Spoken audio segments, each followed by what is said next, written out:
I never thought my own family would betray me like this. I never imagined the people I loved and trusted would use me like a servant, treating me like I had no life of my own, but they did. For years, they turned me into their free babysitter, without ever asking if I wanted to do it, without ever caring how it affected me, without even saying thank you. They expected me to be available 24/7, and when I said no, they acted like I was the villain, like I was selfish for wanting to live my own life. Well, they made one fatal mistake. They thought I would never fight back. They thought I would never get revenge. They were so wrong. My name is Elena Whitmore, and I'm 29 years old. I have an older brother, Nathan Whitmore, 34, and a younger sister, Vanessa Whitmore, 26. Nathan is married to Sophia, and they have 3 kids, Ethan, 7, Ava, 5, and Leo, 3. Vanessa, my little sister, has a 1-year-old daughter, Mila, but she acts like she's still a carefree teenager, always out partying, always dumping her kid on me whenever she wanted to relax. And then there's me, the responsible one, the one who doesn't have kids, the one who, according to my family, should be grateful to spend her life babysitting. At first, it was small. Elena, can you watch Ethan for a couple of hours? Nathan would ask. Elena, I just need a quick break. Can you take care of Ava and Leo? Sophia would say. Elena, you're the only one without kids. It's easier for you, my mother, Diane Whitmore, would remind me whenever I protested. At first, I agreed because I loved my nieces and nephews. I wanted to help, but soon it wasn't a favor anymore. It became an expectation. My weekends, gone. My evenings, stolen. My entire social life, destroyed. I missed birthdays, I missed dates. I even lost a great job opportunity because I was always trapped babysitting. And when I finally said no, they guilt-tripped me into it. Family helps each other, Elena. You're so good with kids. You were born for this? What else do you even do with your time? But the final straw, Vanessa dumped Mila at my place without asking and disappeared for 3 days. 3 days. No calls, no messages, just a text. Hey sis, I just need a little break. Be back soon. Love you. Whoa. That was when I decided they were going to pay. I waited, I played along, I pretended everything was normal, and then I set my trap. One evening, Nathan called me, his voice filled with fake desperation. Elena, we need you. We have an emergency dinner with my boss. We can't bring the kids, please, just for one night. I sighed, pretended to hesitate. Then I said, fine, bring them over. Nathan sounded relieved. You're the best, sis. I smiled to myself. They had no idea what was coming. The moment they dropped off their kids, I executed my plan. I packed a bag, locked my apartment, and left town. No texts, no calls, nothing. I vanished. Nathan and Sophia thought I was home babysitting, but when they came back, they found a dark, empty apartment, their 3 kids alone. And my phone? Turned off. When I finally turned my phone back on 24 hours later, my screen exploded with messages. Nathan had called me 25 times. Sophia had called me 14 times. My mom had texted me, furious.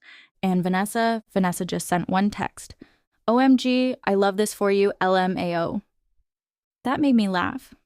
Because as much as Vanessa was selfish, she at least understood what I was doing. Nathan and Sophia, they were losing their minds. I finally answered Nathan's call. Where the hell were you? He screamed. I yawned. Oh, I had a little getaway. I needed a break. Nathan's voice cracked. You left my kids alone? I smiled. Oh no, Nathan. You left your kids alone. You assumed I'd be there without even confirming. You expected me to be at your service like always. That's on you.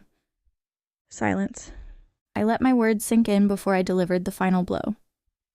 Oh, by the way, I said casually, since I babysat all week, I'm sending you an invoice. My rates are $25 an hour plus overnight fees. Nathan sputtered. You're charging me. Yes, I said sweetly, because guess what? Babysitting isn't free. Nathan was furious, but he couldn't argue, because now he finally knew what it felt like to be used, and this was only the beginning. Nathan's furious yelling on the phone was nothing but music to my ears. Elena, this isn't funny. You left my kids alone. Do you even realize how dangerous that was?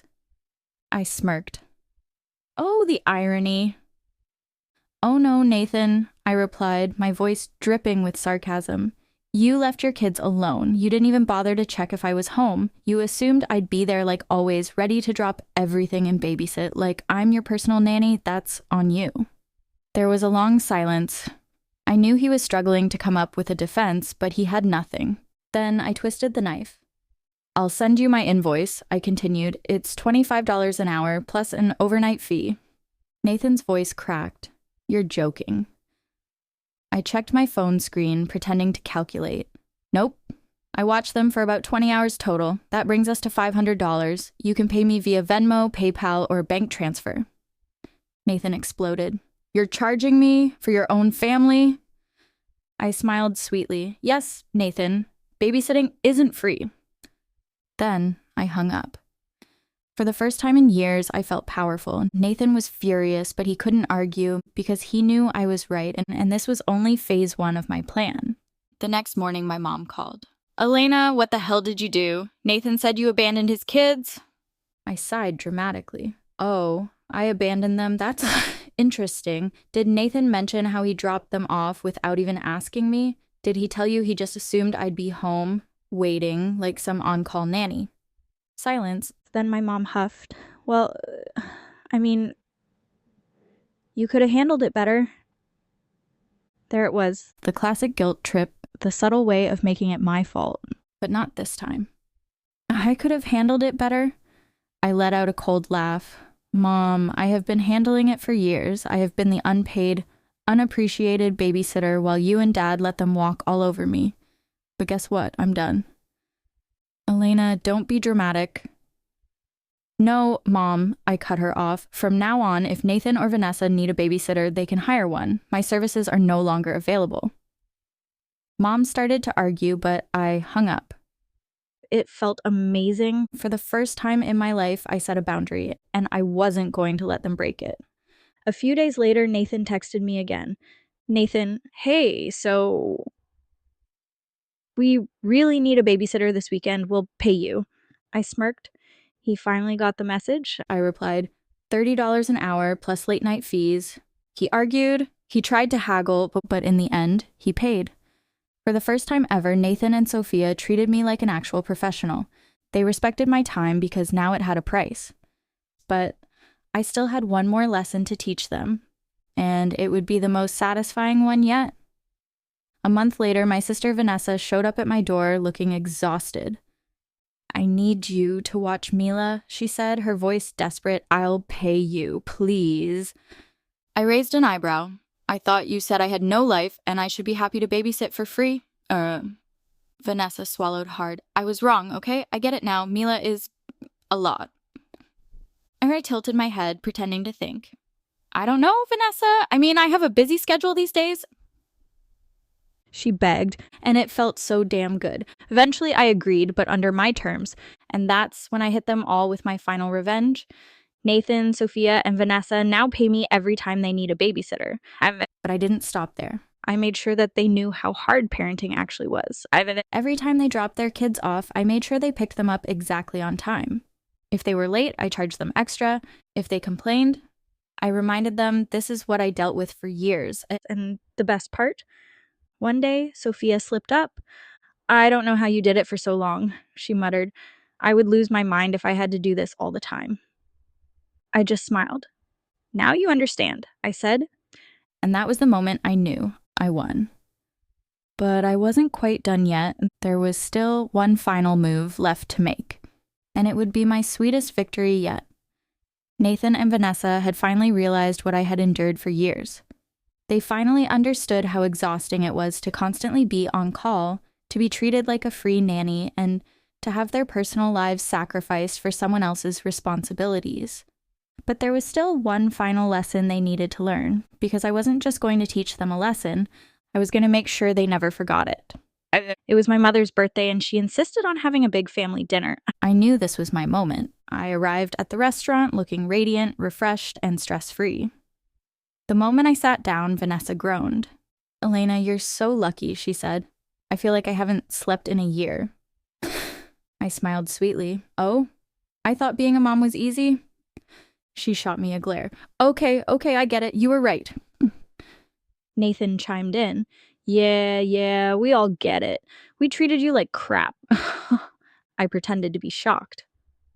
Wait, what was that? Can you say it louder? Maybe write it down for me? Oh, Nathan groaned. Don't push it. I just laughed. Because this was my moment.